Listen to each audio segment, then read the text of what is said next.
Well, well. 1 week. How many wins did the Magic just get? Was it 3 this week or 4? I think it was three. I think we were the 3-1 since the last Brooklyn, episode. Brooklyn Warriors and Clippers and lost to Rockets. Yes. Well, that's a good week. Welcome back to the Kia Boys podcast. It's me, Michael, and my co-host, Keaton.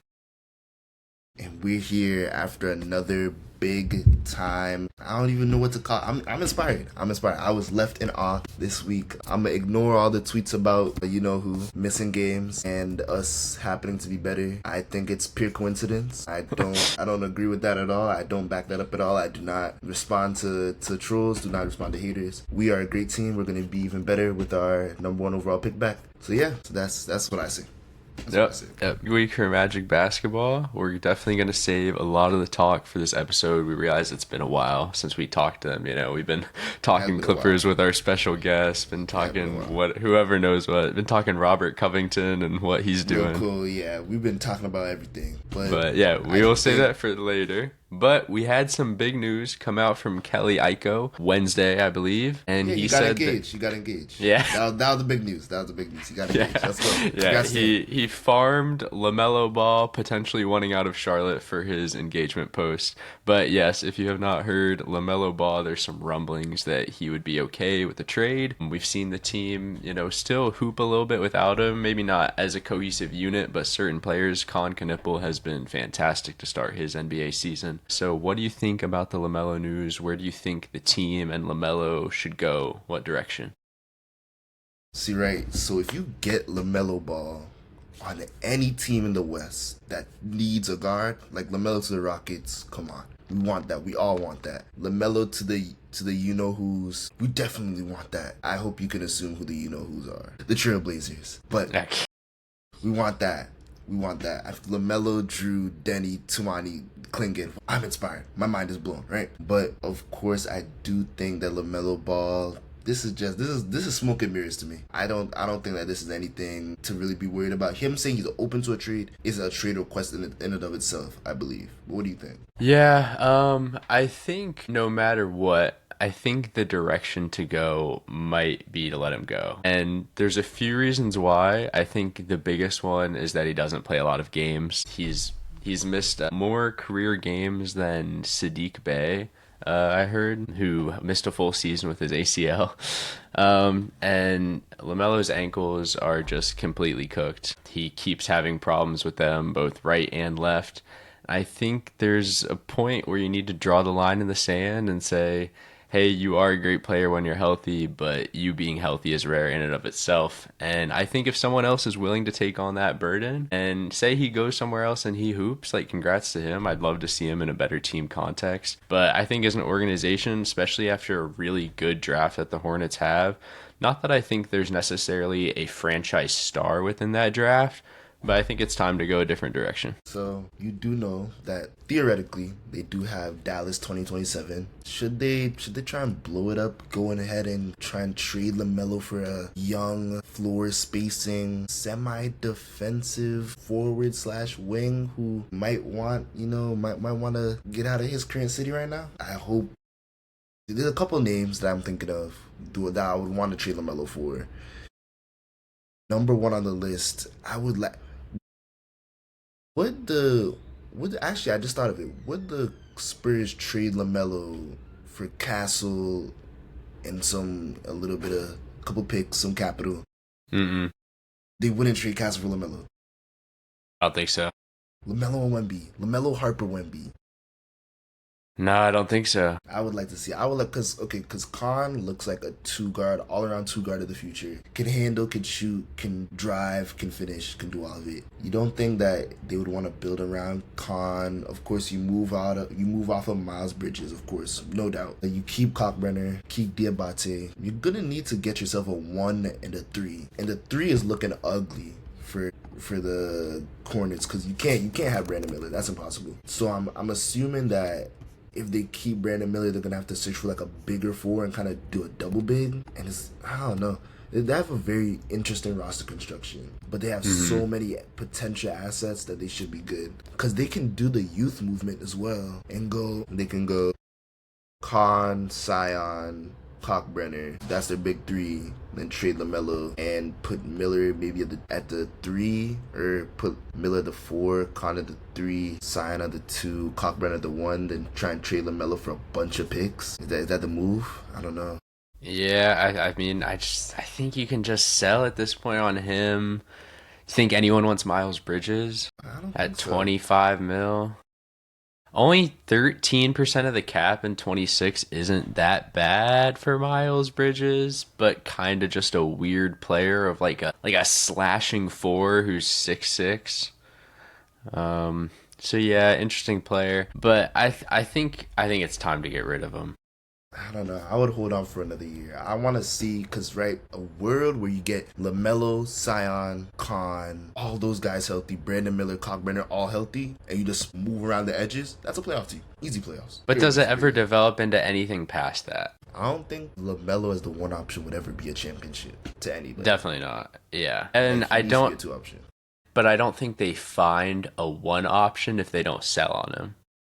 Because whether that's like assets they get in a trade or whether that comes from a future draft pick of being bad in a year without LaMelo, I don't know if they ever find a guy to plug in as the one and LaMelo like can be the second option. I feel like he has to go somewhere else that's already established for that. Well, okay, because it depends. Do you think that Khan can be a number 1 option on any sort of team?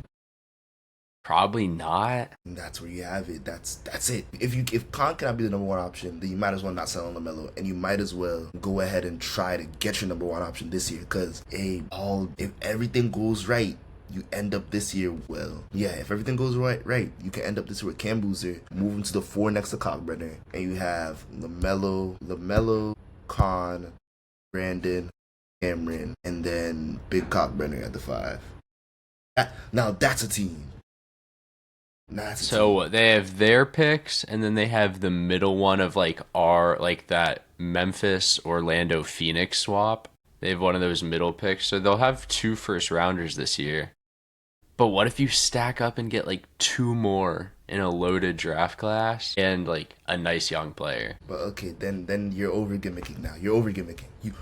That's because getting 4 picks. First of all, there's only 3 front offices that could actually make 4 picks look amazing. That's OKC's front office because they're good at drafting, and that's honestly Boston's front office because they're good at drafting when they actually get a high pick, and then it gets iffy from there. Because Memphis is only good at drafting in the second round. They're not good at or like middle first. Yeah, like they're not good at getting. They can't high lottery. Yeah. No. Yeah, 4 picks on like some Brooklyn Nets shit is a little much, but I don't know. Well, okay, here's something that's a LaMelo conversation but broad. I was talking to a guy on Twitter, Patel Sahil, I know Lakers fan. Yeah, great guy.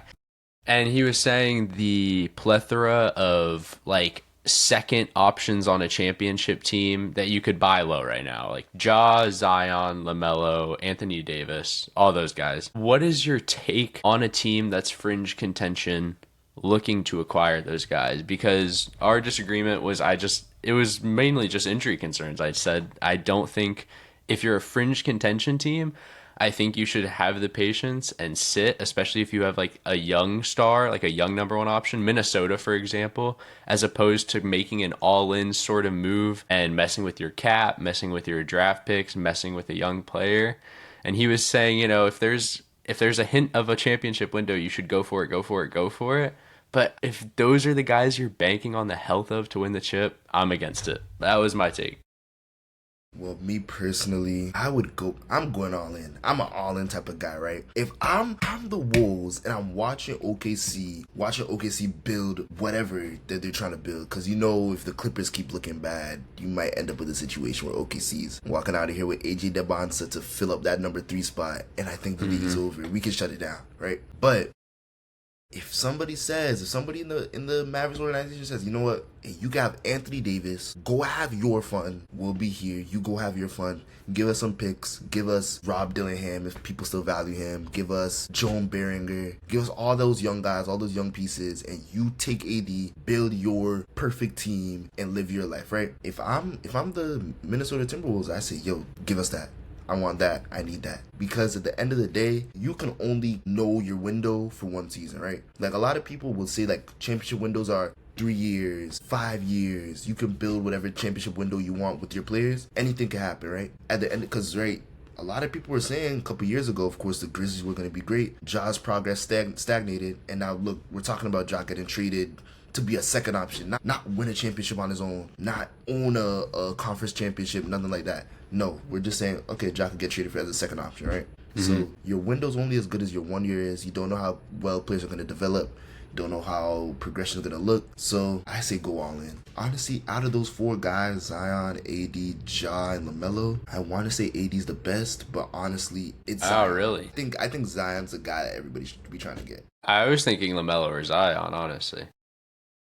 AD can truly, if you have a spacing, because I've never truly seen AD with a spacing and defensive five. Cause like, think about this, right? If AD got to play on a team like the Hawks with AD and Kristaps, Jalen Johnson, Dyson Daniels, Trey, is that not a ring? Should that not be a championship barring injuries?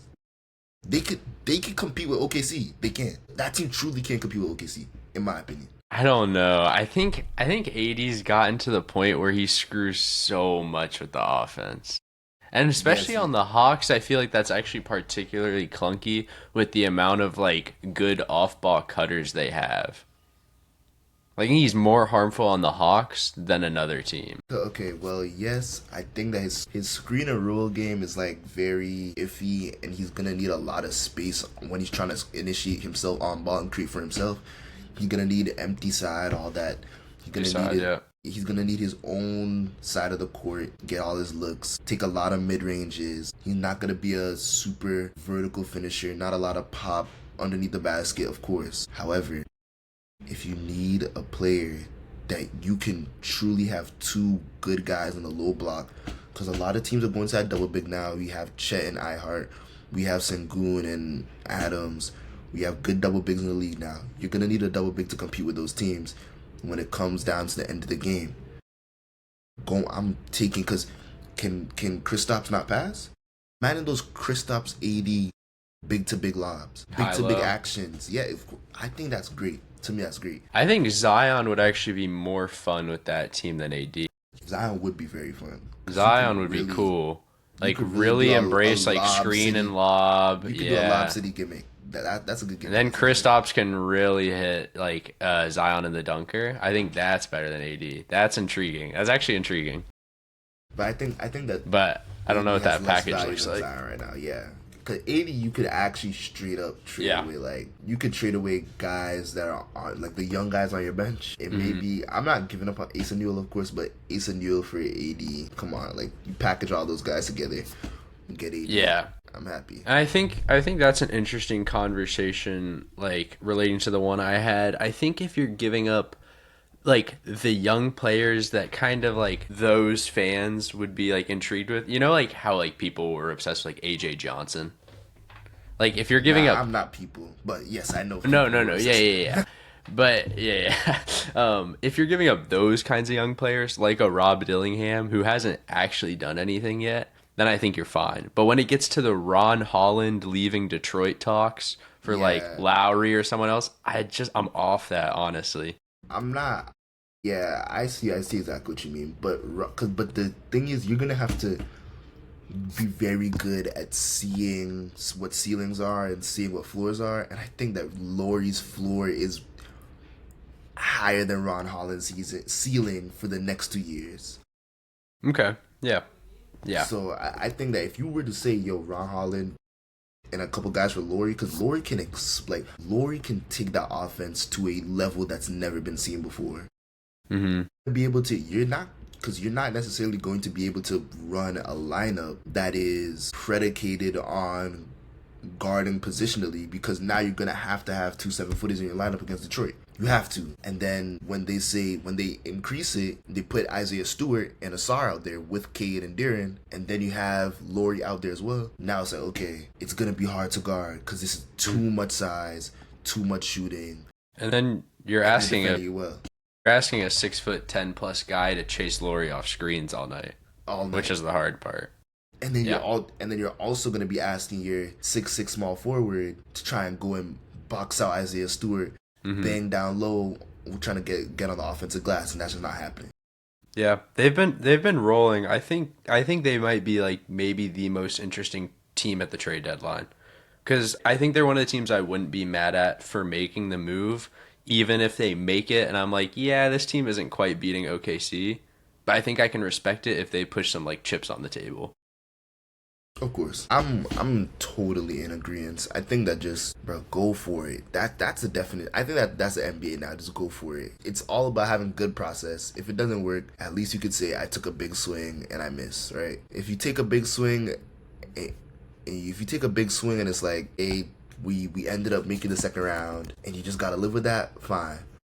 But if you don't swing at all, then you gotta be able to say, wow, we had it in our hands. We should have made the deal. And that's what I think. At least I'm proud of the Knicks. The Knicks did what they did. The Knicks traded all their picks. They traded young guys. They traded everything to get guys to finish off their ideal vision, and it looks solid. It looks Yeah, solid. yeah, So you gotta live with it. yeah, yeah. I mean, I think my main opposition is when it's for the injury-prone guys, and you took away so much depth that if that guy goes down, like you're really cooked. Yeah, but But yeah, like a that's a Lowry part of life. Markkinen type, yeah, that's cool. I'm cool with that. That's a part of life. All right, next wanted to talk about the New Orleans Pelicans. Has your boy Derek Queen. That is my guy. That's one of my that's much from draft night from before the draft actually. Honestly, Yeah, yeah. Was I declared them my second team this year and was not doing a good job watching them early. But I've recently tapped in, and I do gotta say I just love some of the guys on this team. they're Mostly so Fears and good. Queen, They're but they're a fun very watch. see right. I was watching Fears against OKC, and I said, Mm, wait, is athleticism the only thing you need in the NBA? Because right, there's such a good defensive team, but all he did was just blow by people. As soon as hmm he gets by you, he's gone. You're not catching him, right? I think that's all. Is that all you need? Is that all you need to be OKC? Do you need a I guard who could long enough and upper body strong enough to survive a bump, but still quick enough to get to the rim? Because Russ was able to get his game off a little bit against them, even though he's a little bit slower now. But guys like Ja aren't able to because Ja is just not strong enough. hmm I genuinely had a very similar thought just walking from class today. I was like, speed and athleticism is really all you need sometimes. Mm, I think it's going to change how people view like draft prospects too.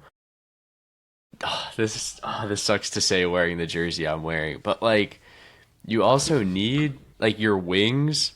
Your wings should probably be athletic freaks, man. They okay. One of them should be, and the other one should be a guy you can slide to the five when you need to. In my opinion, I think more wings that could be a small ball five should exist. I think that if Asar Thompson could be a small ball five when needed, that's fine. I'd love that. That'd be Right? crazy. That would be crazy because then you can get freaky. You can really start cheesing, right? hmm But I do understand the concept of having to. You need guy that, and that's I wrote a thread on this. I think 3 days ago now, The 2 or 3 days Boozer? ago. Yeah, it was Boozer and a lot of Yeah, it other was things. great. It was great. I liked it. But essentially, I was trying to the opinion I was trying to convey is that you need more guards that can stop initiation.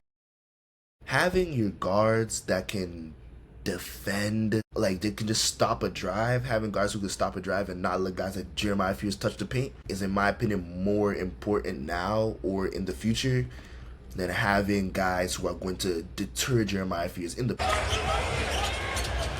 Now, Dort got back into position, but Jeremiah didn't quit. He's got the first 2 buckets of the game for the Pels. It's early. Because, as you know, it's easier to get free throws than it is to phase through a defender nowadays. If Alex Caruso is in front of you, it's not letting you get past him. That is, in my opinion, almost as important as when you're actually at the rim and it's Chet at the rim, and you're like, okay, how do I finish around Chet? Because you can get a free throw. You can't just get a free throw on Alex Caruso. It's not like reasonable. It's not viable. And hey, this is why end of last season, I was saying people had gone way too far on like the auto big man depoy or like bigs are like the only super impactful defenders we have. Like the point of attack is so alive and perimeter defense is not dead, dude. Like perimeter defense is the future and just having really good guard defenders. Like the fact that Cade and Shea can slide to bigger positions and hold their own defensively is integral for like winning a championship. And I think that's why so many people like Darren Peterson a lot.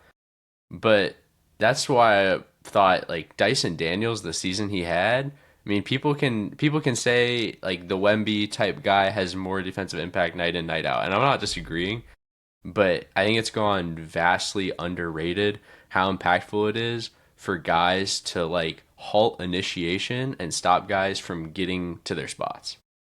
Most definitely. I think, and it's because, like, right, honestly, a guy like Cason Wallace is just so much more important than people give on because he can guard the 1, he can guard the 2, he can guard the 3.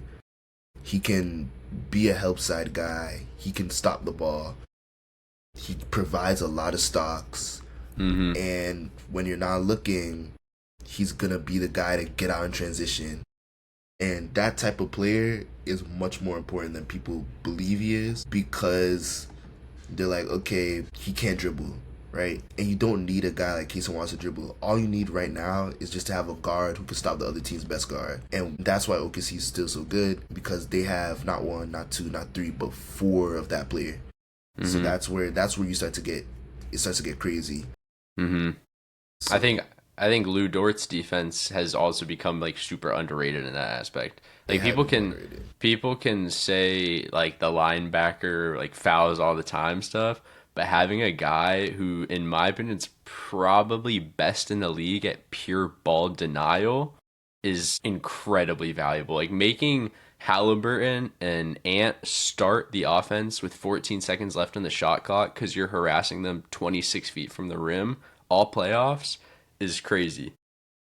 That's another one of Sam Presti's greatest things that he's ever done. I mean, he found another guy like that. He found Brooks Barnhizer, who a lot of people don't like for some reason, of course. I've heard he's been a lemon, dude. Yeah, you could say whatever I don't care. That was my guy pre-draft. I put him on my big board because I was like, imagine my surprise when I'm just like scrolling through. I'm looking at Bart Torvik, right? And there's this wing who's 6'6", playing in a high major conference, right? He's playing in the Big Ten, and he's averaging 17, 9, and 4 with 2 steals and a block. And I have to know who this is. Yeah, he has a 7-foot wingspan. I have to know, right? He's big. If he actually like stops gimmicking with this sitting in the corner and not going to the rim stuff, like, okay, cool. But he grabs rebounds, he gets stops. I like him. I like the guy. Yeah. But I guess we should hit back on the Pels. Yeah. The athleticism of fears. James Borrego stepped in as interim. I think he's been great. I actually got to watch one of his I got to watch one of his pressers, and I liked his answers too. What direction do you think the team should go? Because I think both of the wings have been on the trade block for like a year and a half now. And I think that's Herman Trey. Yeah. And I think that's totally valid, and I would understand selling them. But I also think they could work really well with the guys they have. Like having Trey Murphy with Derek Queen. Trey Murphy's my guy, but he's got to go, right? Okay. I've gotten to the point where I'm like, I used to be like, okay, he's KD, right? He could do all this stuff. Just learn how to dribble. Okay, he can't dribble? Cool. He's super athletic, but he's a MPG on another team, right? That's fine. I live with that. But Herb Jones, you can't let that type of defensive wing go, though. Like, okay, that's going too far. Now, if you have Fears, Herb, Queen at the 4, and hopefully you can get a 5 that's super vertical, like a prime DeAndre Jordan type of 5 who could just jump out the gym, and you let Derek Queen kind of work in the in between, fine, and then you get like a sniper too, which should have been Jordan Hawkins if he wasn't too busy. I don't know what he does, but I guess worst that's player in the league, man. I guess that's Jordan Poole. I don't know why he's so bad, even though he's supposed to be a good shooter. I guess he just has bad. He just has a nice form because he can't play defense. So one of the worst defenders in the league. Horrible offensive process. He's bad. But continue with your ideal. Yeah. But right, so once you get Fears, Hawkins type of player, but not actually Hawkins, Herb, Queen, DeAndre Jordan, son, who can jump out the gym. You get that type of team, then you just have to have like a ideal bench. I love benches that replicate the starters. And when your bench is just a bunch of guys who are just like the same like guys. Pseudo Jokic, exactly. That's my favorite type of bench. So and then you repeat that on the bench. That should be a team that could really hit some high highs. Of course, Derek Queen. I'm not gonna say the game was fake because he's still my guy. But people are talking more about his game against Jokic than his game against Portland, which I think showed a lot more about him.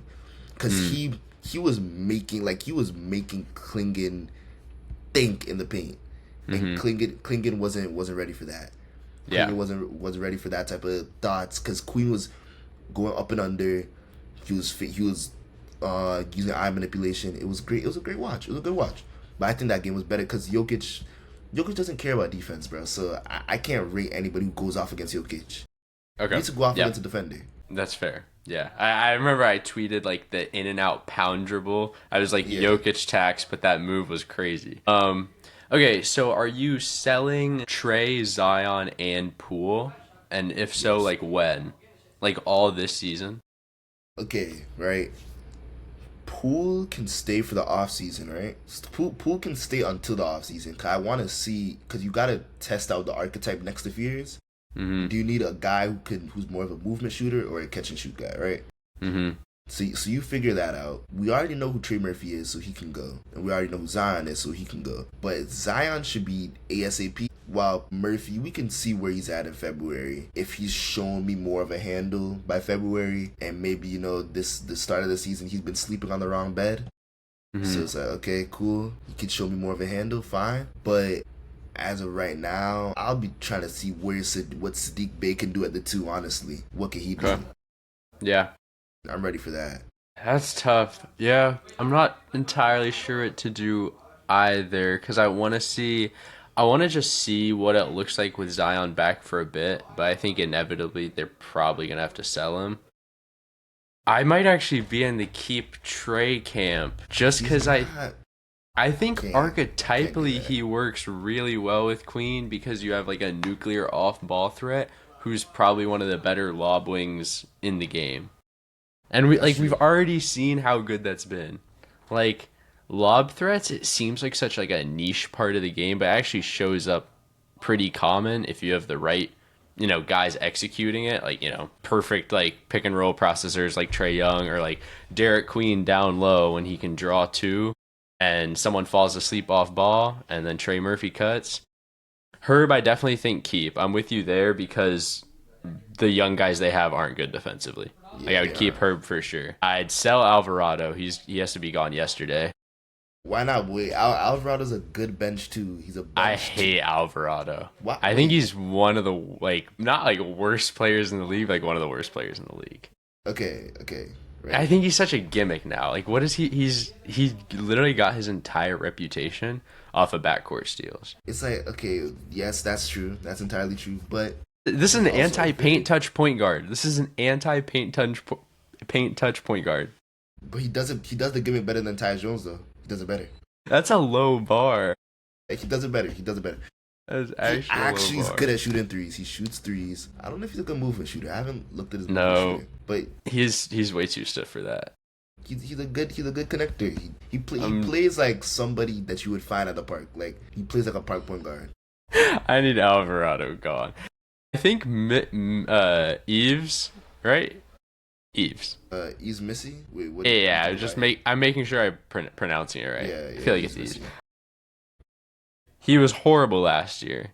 He's been better this year, and I think in your bench replication unit, he could be the vertical 5. Okay. So you already have that covered. But who's the starting 5? Yeah, I mean, we still need to find that. Walker Kessler. Let's go. I'm ready. I'm prepared. My flight is booked. I'm ready to see Walker Kessler. Ready to see what he's on, what he's about, what life he lives. He gets blocks. He's supposed to shoot threes. He does it all. He's like a mid lob threat. Upper mid lob threat. Lower high tier. Okay. Lower high. I mean, the rebounds would go crazy because he's just parked in the dunker all game. Exactly, rebounds. But he can really shoot threes now, though. You saw you watched it with me. Yeah. We saw the same thing. Wait, if you look at his 3-point shooting this year, it's actually crazy. What is it right now? On 2 attempts.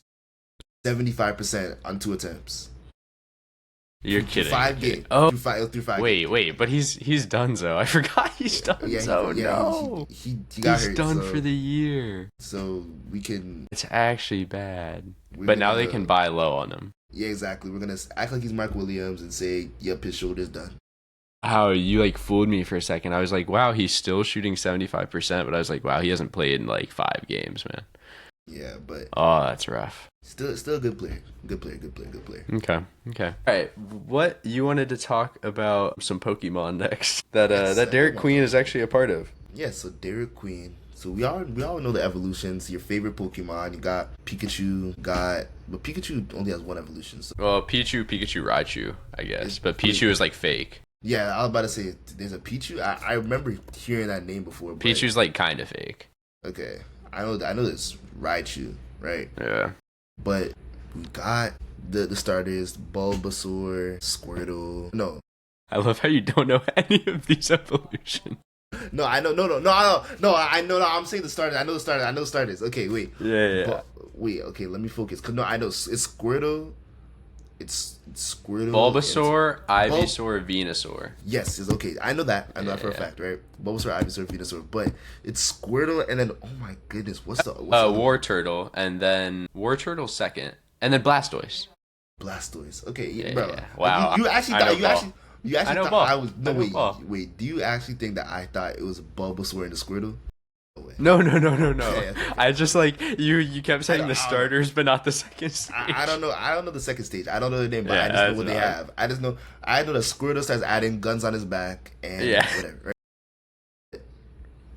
We have Charmander is Derek Queen, right? Oh, Murphy running the floor. And he has a two-hand rim rocker. Then Charmeleon is Sengu. Neither team shooting it well. 40% for Denver. Şengün steps in. Steal. Oh, what a feed to Şengün.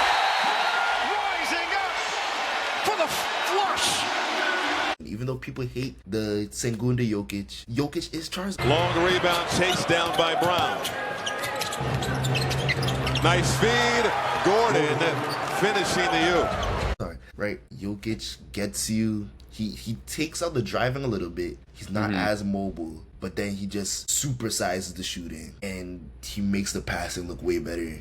He makes the post scoring look way better, more touch. He's bigger than both of them. I think that's a fair evolution, right? That's fair. Wait, what do you? I thought you had one. You had one or two? I have 2 that I think I have like 2 stages for, but they both might not be that good. So you can brainstorm the 3rd evolution because they're both missing the 3rd. Okay. Okay, here's the first one that I think's worse because I don't know how these guys are similar, like kind of physically. All right, Chris Dunn. Okay. Is I first. like where I'm going with this. I like Chris Dunn. Chris Dunn's a good player. He evolves into Ryan Rollins, guards, long wingspan, defensive. You add some like shooting handlecraft, but I don't have a 3rd one. See, okay. I was When he went Chris Dunn, I thought you were gonna go Davion Mitchell. I had a Davion Mitchell Suggs one, kinda. I thought you were gonna go Chris Dunn to Davion Mitchell, but Davion Mitchell is shorter and Ryan Rollins is taller. Yeah. So I was thinking like bigger guards with a big wingspan. Big guys a big wingspan, but they still have to play deep. But then Shea gets 2 different offensively. I mean, then we get to Drew Holiday. I could be down. All right, Chris Dunn to Ryan Rollins to Drew Holiday. That's good. That's good. Okay. All right. I was. Oh my bad. Wait, no. Go. Okay, cause I was gonna say I had a slighter one. So right, bear with me now. Bear with me. You start as Aaron Wiggins, right? Okay. Actually, no. Okay, you start with Bones Highland, which is the dirt, right? Then you go to Aaron Wiggins, and then when you're maximized, you turn into Cam Thomas. Wait, you went Bones Highland. Okay, to Aaron Wiggins. To Cam Thomas. I think my mind was processing Andrew Wiggins. I no, was no, like, no. wait, am I tripping? No. Oh my god, I know I looked so confused. Okay. Yeah, you did look confused. I thought I was like, wait. You were like, wait, is my comparison ass? Yeah, I was like, wait, what? Okay. Bones to Aaron to Cam Thomas. Yes. Okay. Does It's mostly offensive. I yeah. think that Because like, 'cause I think I'd rather have Aaron. they can. Yeah, I think. Is Aaron the super evolution? Because I guess if you change Aaron and Cam, then you get to have Bones who's 6'1", I think. Then Cam who's 6'3", then Aaron who's 6'6". Okay. Yeah. And you're just taking like, and then you kind of get increasingly good off ball. Yes. Okay. Okay, but then you could just take Aaron Wiggins out and you go Rob Dillingham, Bones Highland, Cam Thomas, and then we're good. I was thinking of one with Kentucky guards, but I didn't have the base evolution. I was thinking blank base evolution, Emmanuel Quickly, Tyrese Maxey. Rob Dillingham's perfect as a Where we think I was thinking that, but I was like, does Rob hunt his pull up as much as those guys? That's fair.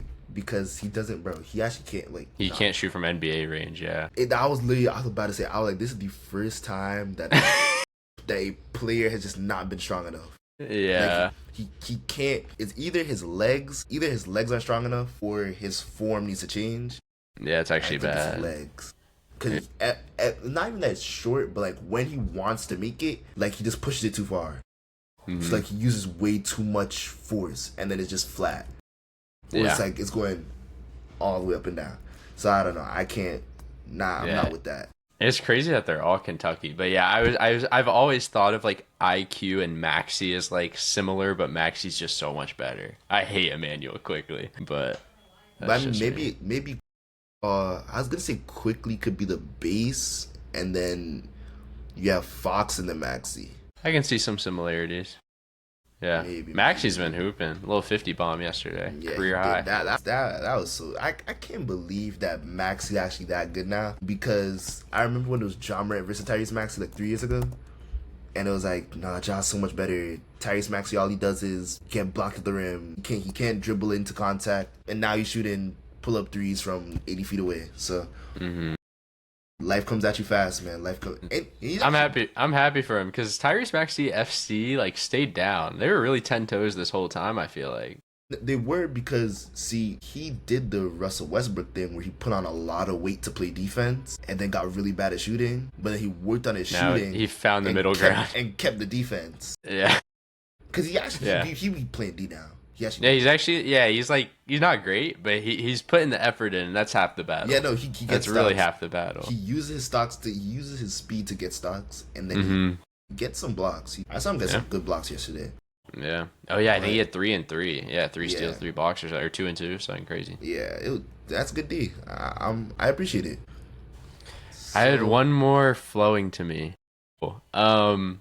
Dude, these guys' profiles are like crazy similar on Data Baller, or at least they were using maybe last season's.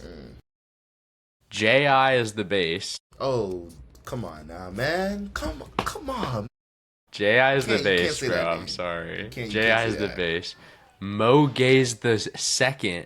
I don't have the third. I don't have. I need a weak side rim protecting 4 who's even better at shooting and like a slightly better handle. Like Stu? Could we go Stu?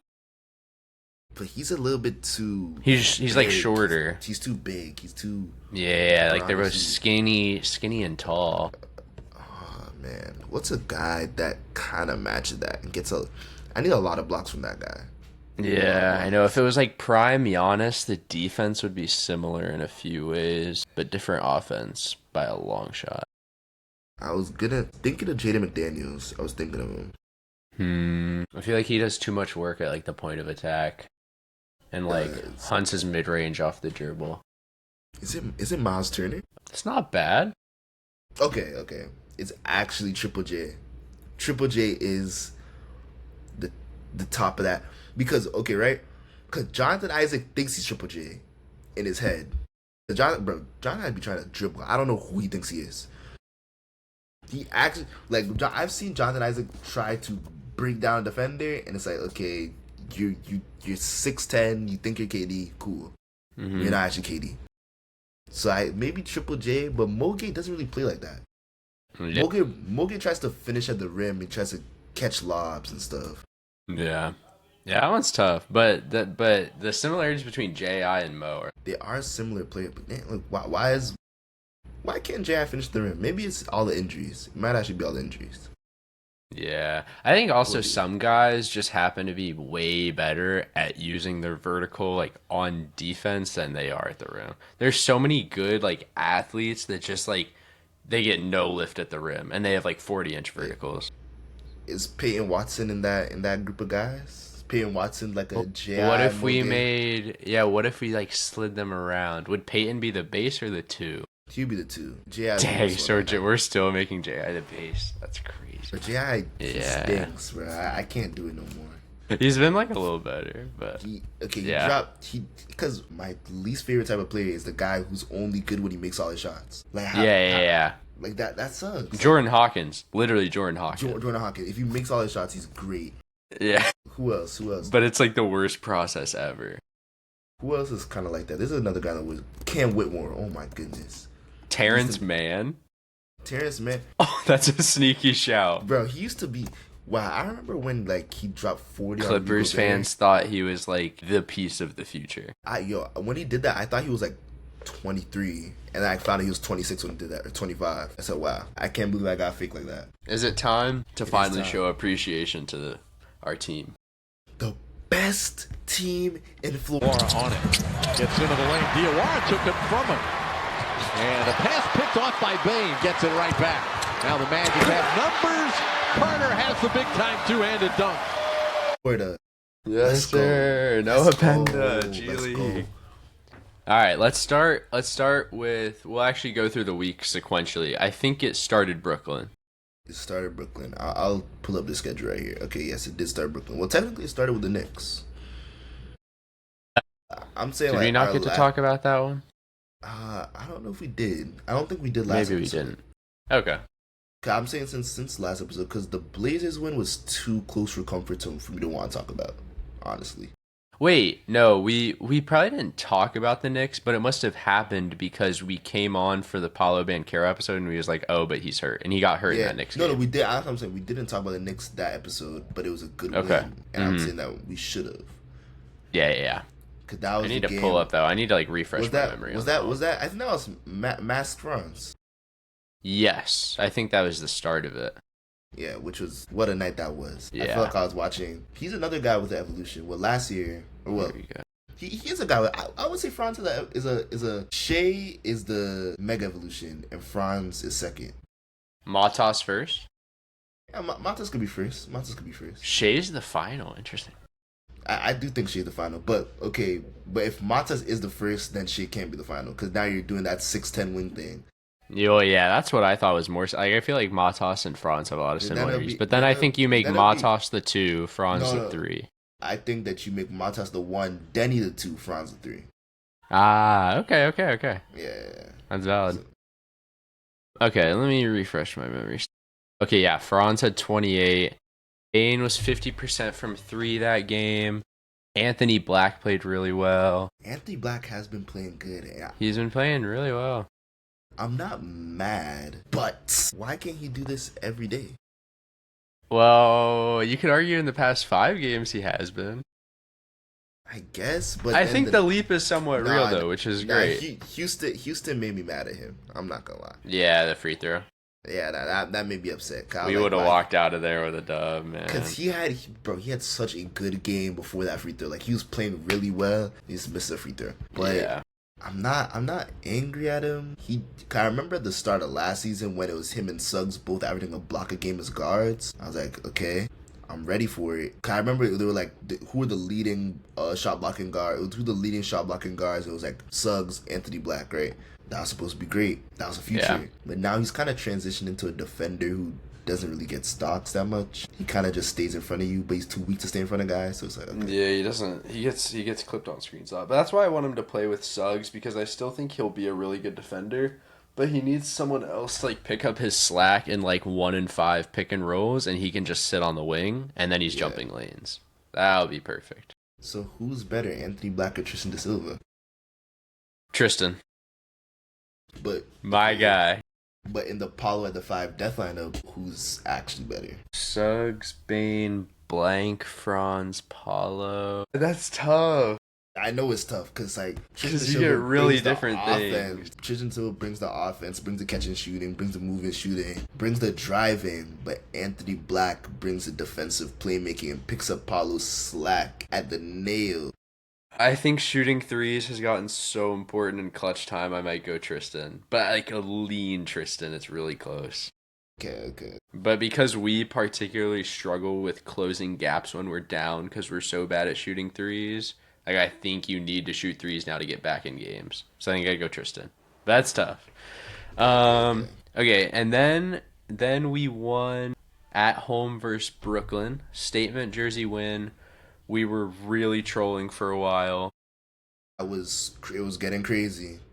I want to give praise real quick because Michael Porter Jr. is one of the better shooters of all time, is my take. I'll put him in the top. Like, low key. The top 25. No, I'm fine with that. It doesn't have to be like top 10.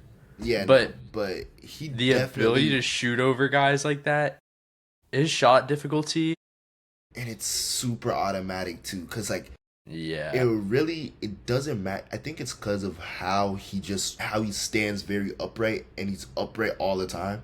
To the catch, to the extension, to just flicking the wrist at the top. He's like already above you. Yeah, so it's like he's very upright. He doesn't have to start with a dip. Mm-hmm.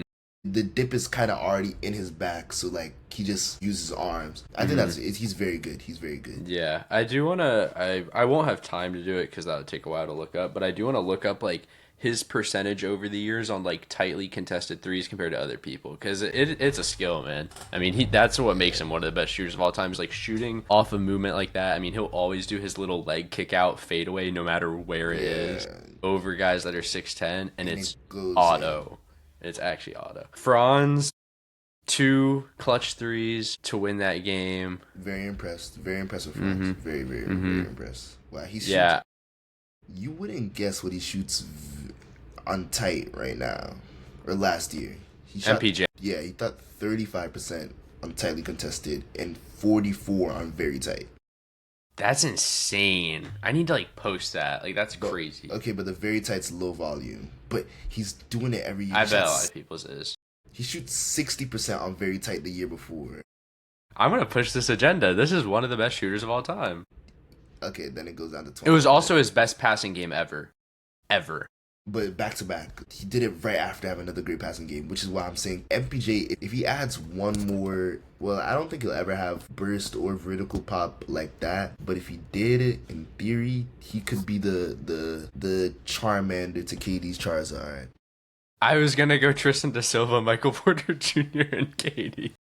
Like he could be it. That could be him. Yeah, he's actually good. I mean, he's pretty good. It's gonna be the same kind of like Mikal Bridges. Like, if he does go somewhere after this, he'll be like look worse. But he is a good player. Wow, the Nets are really the GOAT rehabilitation program. Yeah, like wings, get your confidence up, and we'll sell you high. Go ahead, play some low stakes basketball. Yeah, have fun, and then go somewhere else. Literally. After Brooklyn, we caught our L against Houston. I thought out of the stretch, we smoked them for 44 minutes. Yeah. 44 minutes, we gave them the business, and then the last what? How long is overtime? Yeah, the last 9 minutes of the game. Last 9 minutes of the game. It was mostly allowing KD to get to his spots, which is why I don't know who's the better defender of KD, Franz or Suggs. I don't know who I like more on him situationally, because Suggs can get low on KD because we saw and he doesn't have a good handle. Yeah, exactly. So if we were to play them with a healthy Suggs when we're 100%. I would want Suggs on him for a little bit. I want to see what Suggs can do, create some turnovers, because we were forcing KD to turn over the ball. KD's turned over the ball a lot this year. We were forcing him to turn it over, but five turnovers. Yeah, I think if talking about the best shooters ever, I think KD's number 2, right behind Steph. Yeah. 'Cause, bro, every time he got a mid range, it went in. I felt like Yeah, that's what it felt yeah. like. I mean, it's gotten to the point where I remember the commentator call. He like shot the mid range and he was like layup, layup. Like that's a layup for him. And like that's really what it's gotten to. It feels like That's where Shea's encroaching upon. yeah, he is. But Shea also because Katie's mid ranges, it because he gets to a very specific spot for the mid range. Like Shea's, there's times where I'm like, okay, that's gonna go off the front rim, and then if front rim goes in, I'm like, damn, what the heck? But Katie, he gets like that 12-footer, and it goes in every time. Yeah, like No always looks. right or left elbow exactly. Yeah, and it's like, wow, Yeah. I can't. You can't do much about that. There's nothing you Yeah. can do about that. I'm But trying to like remember this game more. Yeah, I think that one. I think it felt a lot of like a good Anthony Black game, and it also felt like one of the better. Like Franz didn't shoot it great, like field goal percentage wise, but it felt like one of his better driving games. Considering the defense he was going up against, like his ability to find finishing angles, even like when smothered, is the impressive part of his driving game. And that one and the Golden State game were really impressive. and you know who I think was a very underratedly great bench player that game? Tyus Jones. Wow, I was inspired. 0 for 4 from the field, 0 for 2 from 3. He really outdid himself. I can't believe it. I was about to guess, and I was like, I don't know, like maybe like Goga, and then you said Tyus, and I was like, oh, four. He's really good, man. He's so good. I love him, man. He's a good guy. I'm changing my gimmick. He's a great player, right? Right, family man. He one of the most prestigious graduates of Good Guy University. He went to every class. He made sure he did all his homework. He's a good guy. But Then we hosted Golden State. I was gonna. Is that what you were about to say, or what were you gonna say? No, I was gonna say that Goga was getting his chain snatched by Steven Adams for a little bit. It felt like Steven Adams had like super glue in his hands because the ball would go off the rim, and you're like, oh, okay. There's an Orlando Magic player underneath the rim, so that's fine. We're gonna get a rebound, and then Steven Adams moves him out of the way, underhooks him, and then gets a board. And it's like, okay, nice, Yeah, cool. I can't believe he's having like so much impact still in this league, man. I don't know. 'Cause I used to think he was a bum. When he was on OKC, I thought he was a bum. Like when I was a kid. And then you like learn more and more just how important that possession battle is, and you're like, Yeah, wow, like it's this like, is a wow. great player. I was like, yo, Steven Adams and Enes Kanter, like these are two bums. Like they have Russ playing with the actual Yeah. college players. And then I know, because he doesn't do anything pretty. yeah, exactly. He doesn't shoot threes. He can't dribble. He can't really finish. Like he's not like a good dunker. Yeah. Like you're not gonna run Steven Adams post ups like as an Exactly. offensive possession. Yeah. That's it. So Golden State was egalitarian hoops night.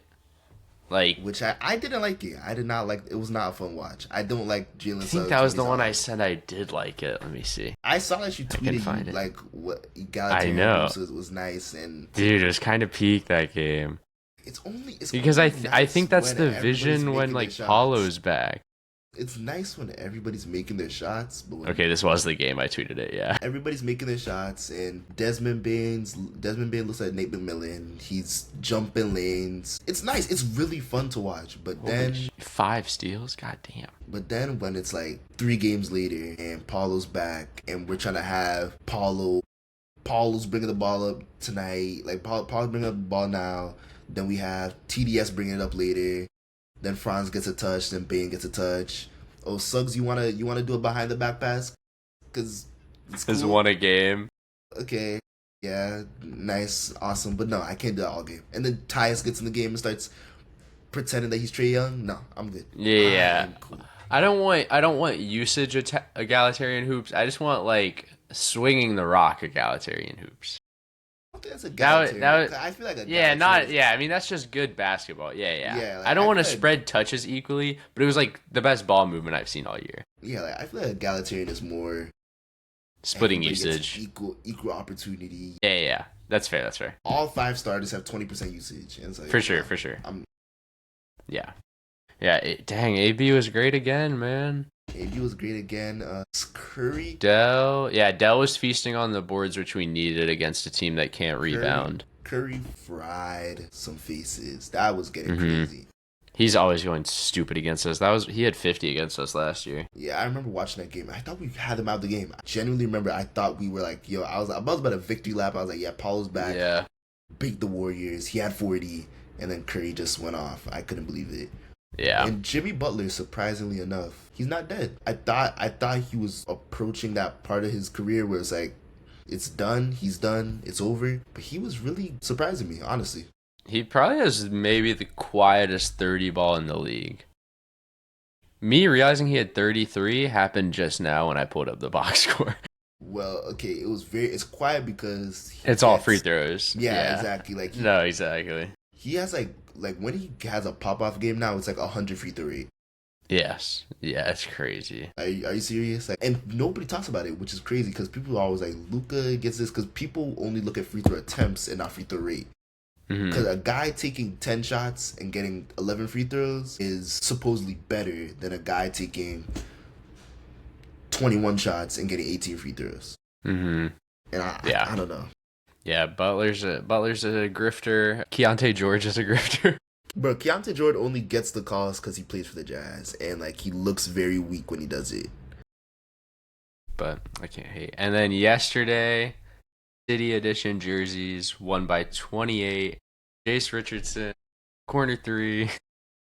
Not going to lie, right? When I saw the Clippers empty their bench, there was a We drop. might be thinking the same thing. No, okay, right? There was a drop of fear in my heart that Jonathan Isaac was going to get his career ended by Yannick Conan-Dieterhauser. For a single second, I thought he was going to dunk on Jack, because I saw him coming down the lane. I think, what's that dude's name?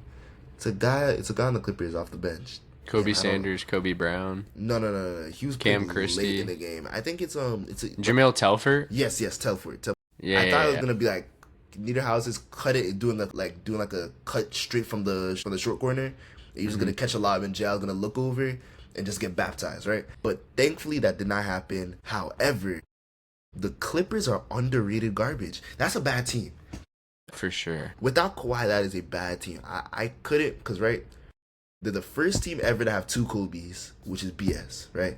You can't name your son Kobe and then have him be a 250 pounds power forward. That's impossible. You can't do that. I like Kobe Brown though. I like his energy. He's a good guy. Hopefully they get Kobe Buffkin and then run the Kobe lineup. 3-man action. Get JB Bickerstaff to coach it. Hey, you know who you should get? Jalen Johnson, brother, Kobe Johnson. Let's get the game back together. Let's go. Yeah. But I don't know. I couldn't believe that the Clippers were that bad in the second quarter. But Wendell, he's also shocked me. He defended Zubac very well. He was bumping bodies. He was going at him. He was getting a good game off. I think I was most impressed by Anthony Black that game because he was jumping the lanes that much. Jalen Suggs, I wanted to hate. I was like, Jalen Suggs can't be a point guard. Jalen Suggs can't do behind the back passes. And guess what? Jalen Suggs is over here distributing the ball, breaking down defenders, getting paint touches. So I was very impressed. This is a great 4-1 streak by the Magic. Yeah, that's the heartbeat of this team. I mean, it really is. You have to beat the Knicks. Just the way he will throw his body on the line. I think it was Tristan that made a 3 and they called timeout and Suggs just went right over to the opposite scoring table side, just court side, and he was just hyping up the crowd and pointed to Tristan and be like, yo, you better stand up and clap for this guy. And that's he's really the man. Oh man, that was an inspirational game. I was very inspired watching them just shoot. And that was another game where it felt like we were shooting kind of lights out. Not lights out, but 52%. No, I was saying because, our stars weren't shooting lights out, which was unfortunate. I wanted, because Desmond Bane, for some reason, I don't know who told him not to shoot threes, but he gets to 2 threes, and then he, in his head, he's like, okay, I want to get a layup now. No, keep shooting your threes. Keep shooting. He's shooting only 5 threes a game this year. Please get that to 7. Yeah, he was at 3.2 earlier though, so it's been better as of late. It has been better because but he's also making. I think it's a big confidence thing, honestly. But yeah, The open think- ones are like finally going in a little bit, but Yeah. he still hasn't regressed to the mean at all. He has not. And So- another game. Everybody eats. Tyus Jones. He's a good family man. He makes sure that everybody eats before him. He doesn't want to lay up. Doesn't want a mid range. He's a good dude. I like him. Such a likable guy. But what do you think is the future for when Paulo comes back? I think we need to try the Paulo the 5 lineup. Wait, I did want to talk to you about this. I completely forgot. Okay, wait. I'll answer your question. What do I think about Paulo at the 5? Yes. When I made like my mock rotations, I had a few minutes sprinkled in at like it was either like the first and third or like second and third of it. But with how good Wendell's playing, I don't know. Like I feel like that's the plan if he were to be ass again, but he's been so good. But I'm not opposed to it like in theory. I would like Wendell at the 5. I really would. I truly would. But I doubt we're gonna get it, which is so unfortunate. Like, I think Paulo at the 5 it's something that Mosley would never do because Paulo isn't a theoretical shot blocker. So it's like Mosley would like his center to be known as a defensively slanted player, and since Paulo isn't, he wouldn't let that happen. But I think he would be. Man, I'm ready for it. Or can we at least get a big ball lineup? That would also be nice. Which we could do, considering people view AB as like a 1 or a 2, and De Silva would be big Yeah, too. which would be. So, are you saying AB, Tristan, Franz, Paulo, Wendell? Yeah, because then you have Franz facilitating. Yeah, I was gonna get bigger than that. I was gonna do a gimmick. I was gonna do a good gimmick. Wait, hold up. Were you gonna go like Franz, Paulo, Isaac, Wendell, Guga. Let's go. That's what I. Oh, okay. Wait, I was thinking you were gonna go AB, Franz, Paulo, Ji, Wendell. Ji, Goga, and Wendell is insane. If the Rockets could do it, why can't we do it? Oh my god! Because their guys actually have functional ball skills and can shoot. Okay, but Tari Eason's like 70%. Guga shot 35% in Turkey though. Let's Yeah, go. you're right. Yeah, that's we're it. good, That's all we need. That's all. Never we need. mind. Yeah, we're good. Yeah. I was gonna ask because I think I saw your reply somewhere that you were like coming to terms with reality. Do you think the team's better without him? I was trying not to believe it. I was trying to say that we're better, but we're not better. It's like the Trae Young thing where we are more effective, but we're not better because we don't have the talent on the floor. But maybe it is an addition by subtraction situation. In which case, Paulo Banchero. What team do I want to trade him to? I don't want our picks back, honestly. Paulo Banchero to the Hawks. Hey, what is happening to the mic? my mic? Is it my mic? Maybe. Now you're good. Okay. Sorry. You're good. Paulo Banchero to the Hawks for the Pelicans pick. And I would like Dyson Daniels. And who else? Who else would I? Moge. And I'm good. You want me over? Oh, and give me the rest of their picks too. Give me like 4 more picks after that. Because he was the number 1 pick. He was the number 1 pick. He's Right. We get Asa Newell too. I don't really want him. I just want Dyson Daniels. I want Dyson Daniels, Moge, this Pelicans pick, and the rest of the picks. And Keaton Wallace, so that I have a name twin. He's in that. Oh, that's what I was gonna say. This is the mini game for the end of the episode. Build the worst possible lineup for your team with players who've played 100 minutes for the team this season. That was the mini game. I remember I saw a dude do it with the Hawks, and that was so. I was actually laughing very hard imagining that lineup. The guy's lineup was. Listen to this, right? Listen. Okay. He had Keaton Wallace at the 1. Yeah. But he also had Trae Young at the 1. Then he had Luke Kennard. It was Keaton and Trae combo backcourt. Then he had Luke Kennard, Vic Krejci, and his 5 was Kristaps. And I was like, damn, this is hilarious because it's a quote unquote lineup, but their defense would be so bad that it would be a bad lineup. Even though Vic Krejci can technically play the 4, Luke can play the 3. So you want it like realistic to positions. Like I'm not putting like Yeah. 5 big men out there. Yeah. But Okay. But a positionally realistic lineup for your Okay, team. with 100 minutes. Dang, like we don't have like too many shitters, but we have some shitters. Okay. I wish we had like the whiteboard so we could hold up the whiteboard at the end. Yeah. But, Okay. okay. I'm gonna go I think I have Tyus mine. Jones.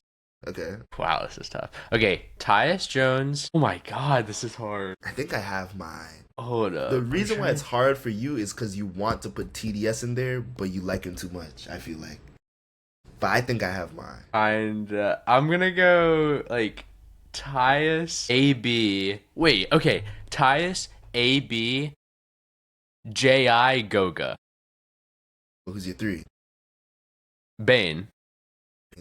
Oh wait, did I say that? Oh, did I skip over him? Yeah, you skipped over him. Okay, yeah. Tyus AB Bane JI Goga. Oh my God, okay. that's bad. Okay. Here's mine. Tyus at the 1. Yep. TDS. Actually, no. Tyus Suggs. Black J.I. Goga. And that's what Tyus Suggs. Wait, Tyus Suggs who?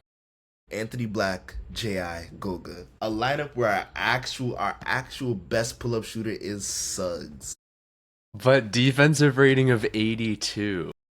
Offensive rating of actually 60. We have a 60 offensive Okay, rating. I'm trying to think. So you guys have offensive rating of 60 and defensive rating of 82.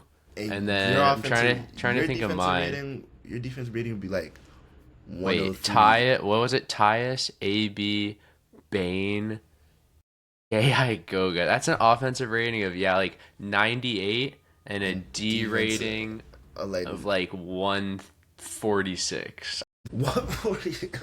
Holy shit. That is bad, man. That's actually bad.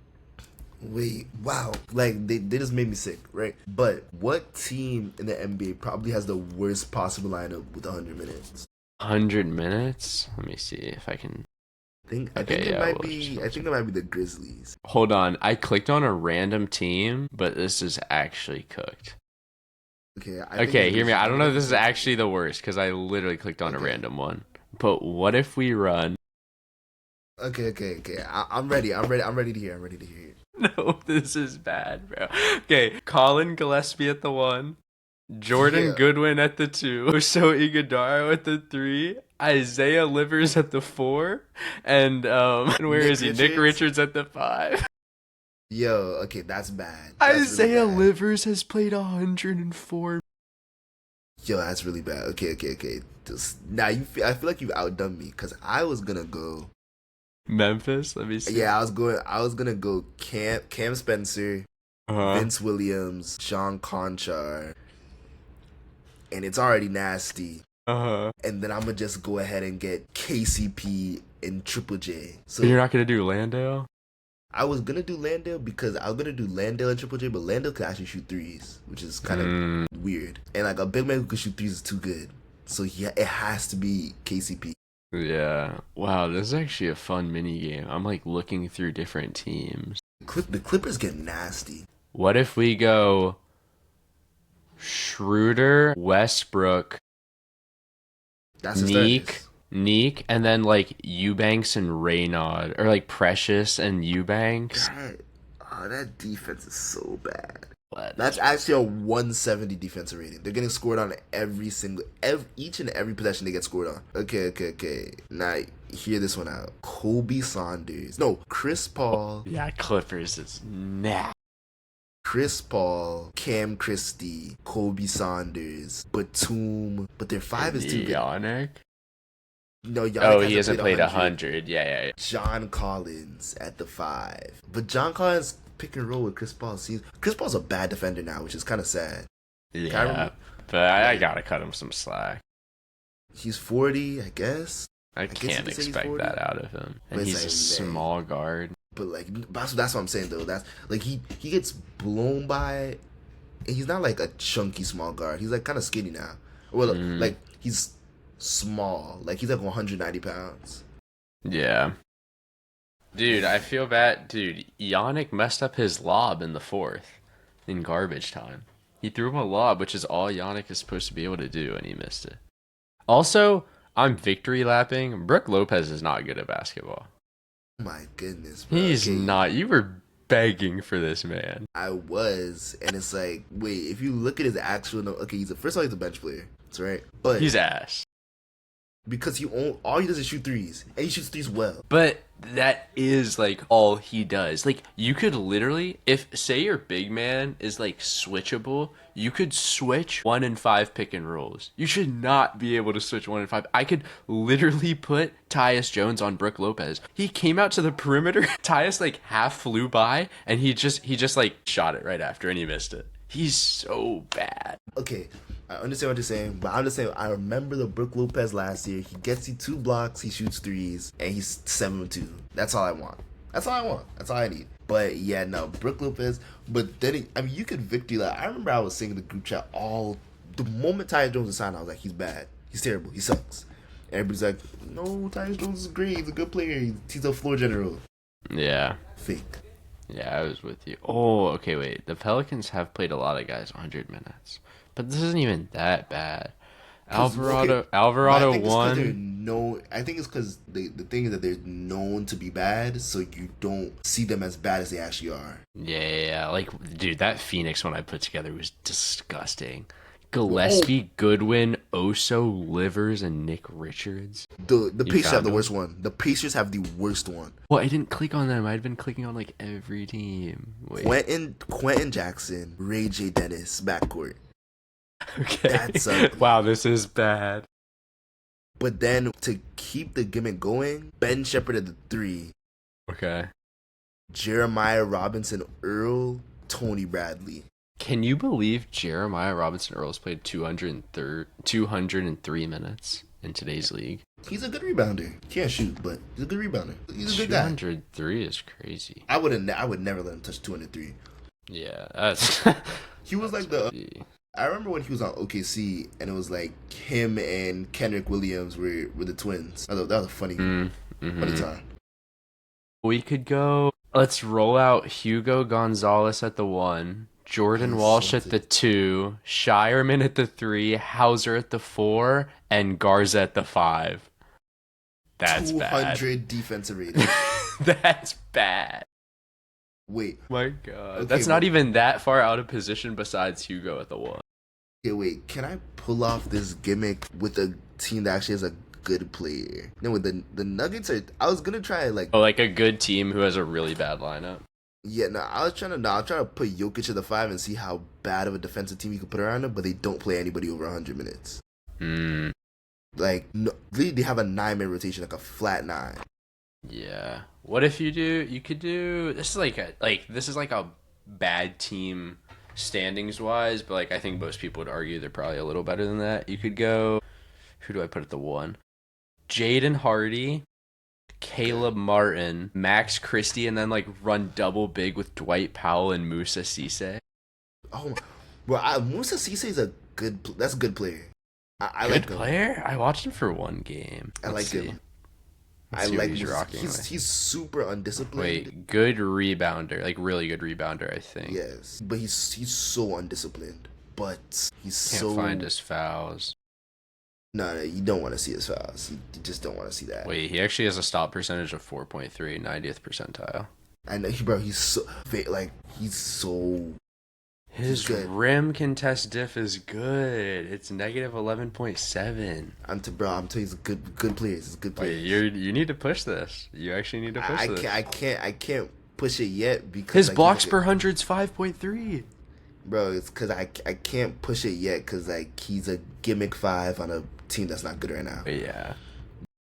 No, that's the perfect time. No, because like I'm gonna end up getting Pokuševski, and when he's actually like when it's time for him to be like a backup 5 on a good team, like he's gonna be trash. Yeah. But Man. What's the final team to do this for? I'm trying to find a good team. Honestly, Minnesota's aren't bad at all. Let's get Portland in there. I checked them. Theirs isn't that bad besides like City Sissoko.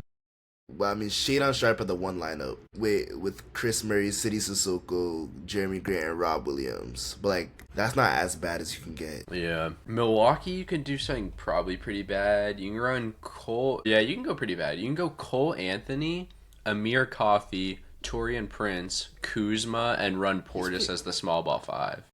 Amir Coffey's played 100 minutes. I'm 128. You know what's crazy? The lineup I just said, they've dead ass probably rolled that shit out. They probably have. They have But it's like- probably rolled that out. But it's just so funny because Amir Coffey was a backup 3 with actual responsibility on the Clippers, and he goes to the Bucks and he's not a player. Yeah, I think he was one of the guys I think a lot of people expected to like really drop off. Like Clippers fans said like he was one of the worst players they've seen. Like, he can shoot threes though. He's good at shooting threes. Yeah. Torian Prince is also like good at shooting threes, but I think he's atrocious. I hope that when I have a kid, I'm gonna give them HGH, human growth hormone, get them to about 6'8", and then just touch Thousands of shots per day. Yeah. every day, and you'll get a second contract in the NBA. And you'll become Tristan da Silva. You could. You'll literally become Tristan da Silva. They could. That is possible. They could also. You said Tristan, and I just thought, yo, the Wizards can actually make a bad lineup. I looked at that one, but I didn't want to slander Bub, and I think Bub would be the one. I'm about to make a actual 250 defensive rating lineup. Okay. Oh, keep Bub out of this, bro. Trey Johnson, Bub Carrington, Cam Whitmore, Justin Champagnie, Tristan Vukcevic. Oh wait, Vooch hasn't gotten. Yeah, I know. That's what I was looking at. Vooch hasn't gotten 100. he's bad on D. It's between him and Garza, who's the worst defensive Just put like player. Bagley. It's him. It's him. And Bagley. it's Bagley. Like, I like Garza. Bagley. Him, Garza, and Tyus Jones, the 3 worst defensive players in the league. Yeah. That's my opinion. Yeah. I remember when Luka Garza was in college, and I was like, wow, he's the next Dirk. He shoots fadeaways. He scores a lot of points.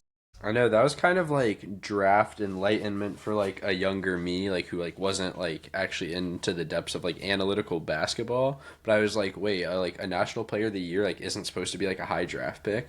And I was like, wow, like, Yeah, I was like, wow. there's actually levels to this. And that's crazy. And that's also I thought Edie was gonna be like bad, but I also like wasn't tapped in. Well, I didn't think he was gonna be bad. I thought he was too good to end up being bad. Like Luka Garza's not 7'4". Yeah. Like Zach Edey's 7'4", so it's like okay. Yeah. So there's a level where, regardless of what else you have, I'm gonna start pushing Olivier Roux prop. I'm gonna say that he's the Oh, the stopper. Florida kid. Yeah, he's the one to Yeah. stop here. Wait, Could be. because you know, my goodness, you know who Jamarian Sharp is? Mm-hmm. He's like a uber athletic 7'5" guy, like a ridiculously athletic I feel 7'5" like guy. I've seen this name. Wait, he's G League though. He was when he was in college. I was trying to push proper Western him Kentucky. as a Wemby stopper. Dude, I think he's on the Dallas G League team. They should just bring him up. You have to look at a clip while we're recording. Just watch like a quick couple of clips. Okay, 'Cause he's- Jamarian Sharp highlights. not the Mavs. You got to watch him in college. College. Yeah, on the Mavs, it's kind of ugly. I'm pulling it up. Oh yeah, I see it. Wow, he has some long legs. He does. Oh, a little shot block. Okay. He can jump so high. Oh, and then other end. He is moving. I wonder why. Maybe he just has zero basketball IQ. Yeah, like no soft skills. Yo, I just saw him screen no one. You need to include it. This wasn't like a ghost. He genuinely. I need to take a picture of Wait, this. hold on, no, that's high IQ though. That's high IQ. Oh my god. It's called a pre-screen. He's pre-screened. He pre-screened. Wait, hold on. You need to check your Twitter DMs like right now. I actually need you to get this in the. Okay, I'm gonna look Oh at my it. god. My god. Look at it. Yeah. Okay, I just sent it. Like he never makes contact with this guy. Wait. Okay. Wait. No, bro. That's just great screen nav, bro. It's elite screen navigation. That is Nah, good it's not. screen now. Wait, Loki. Look how wide his legs are. Loki. If it's like last resort, I'm going between his legs. I'm just sliding underneath. Like Nate Robinson. Yeah. Yeah. I'm just sliding underneath him. Yeah. Wait, would that? That's be actually Ty's screen nav. Wait, would that be the best screen navigation moment in NBA history? If somebody went underneath. Probably. the screen That'd be legs? sick. Like they hit a slide cancel from COD and jumped right back up. Wow, that would be crazy. But Yeah. man, so another good day. Are the Magic play tomorrow night or tonight? Yeah, tomorrow versus the Knicks at 5. Wait, or is it? No, yeah, Saturday and Sunday. Saturday and Sunday. Okay. Hopefully, next time we come to record, we're on a. I think we would be on a 8-1 type of timing. Yeah, I think you're right. All right, so let's be I don't know 13-7 next time we come out to record, and I'll be. Yep. I think that would clear my prediction. I remember I predicted the first 20. I said we'd be 14-6. Oh, okay. But I do remember at the start I said we'd be 7-3. So Yeah, I said we'd be 8-2. 8-2. I felt you were talking crazy 8-2. I'm not gonna Dude, lie. because it was genuinely pessimistic at the time. Like, they could have gone 10-0. Nah, They really could have gone 10-0. believe in anybody. Well, I was a Wendell hater, so I knew Wendell was gonna lose this game. Well, another good episode, another good day. Have a good day, man. To Kia Boys Pod listeners, keep listening.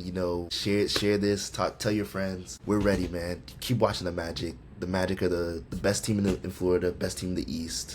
Yep. Not the best team in the East, but yeah, I'm now thinking like, wow, Jalen Carter might get his lunch money stolen by Wendell Carter might get his Oh, lunch yeah, money no, I stolen. told you he would. Yeah, he's not. He's gonna get Vertimax like Jalen Deeren is gonna jump over him, get the ball, then do like a spin up. Backflip. He's gonna do a fadeaway, and then he's gonna Like say a something gainer. about he's gonna say something about injuries after too, which is gonna be Yeah. very sad.